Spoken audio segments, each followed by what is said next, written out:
Rema hari ini, Yohanes 14 ayat 12. Aku berkata kepadamu, sesungguhnya barang siapa percaya kepadaku, ia akan melakukan juga pekerjaan-pekerjaan yang aku lakukan, bahkan pekerjaan-pekerjaan yang lebih besar daripada itu, sebab aku pergi kepada Bapa.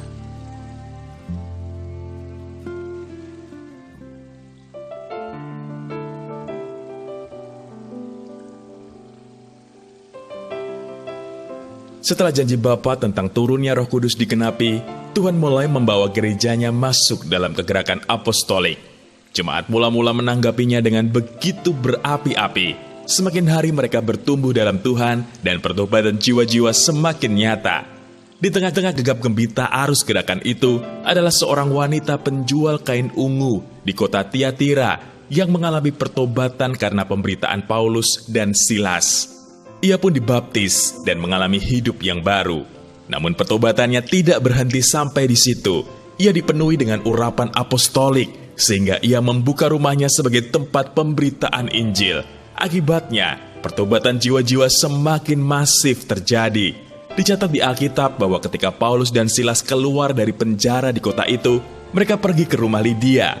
Di sana mereka bertemu dengan saudara-saudara seiman. Hal ini menunjukkan bahwa rumah Lydia menjadi pusat penjangkauan Kristen dan peribadahan di Filipi. Hal ini tidak mungkin terjadi tanpa pengurapan Roh Kudus. Hal yang sama juga terjadi kepada kepala penjara di Filipi, tempat Paulus dan Silas dipenjarakan.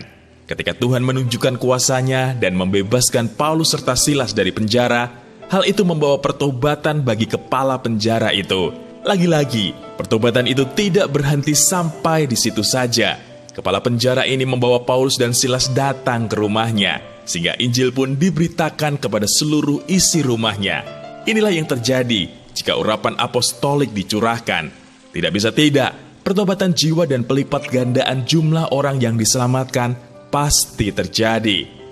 Ini bukan tentang apa pekerjaan kita, apa pelayanan kita, apa jabatan kita, ataupun apa masalah yang sedang menimpa kita. Namun tentang sejauh mana kita mau meresponi mandat apostolik dari Tuhan. Siapapun kita, pasti bisa dipakai Tuhan. Karena itu, mari bersiap, tanggalkan semua beban dan mulailah melihat bahwa Tuhan sedang benar-benar membawa gerejanya masuk dalam kegerakan apostolik akhir zaman. Maka hidup kita pun akan dibawa masuk dalam dimensi apostolik. Haleluya! Sudahkah Anda menuliskan nama-nama orang yang akan Anda selamatkan bagi Tuhan? Menurut Anda, bisakah Tuhan memakai pekerjaan, keluarga, pergaulan Anda untuk menjadi agen kerajaan-Nya? Mengapa demikian? Bagaimana Anda bisa mempersiapkan diri untuk menyerahkan pekerjaan, keluarga, studi Anda sebagai sarana pemberitaan Injil bagi Tuhan?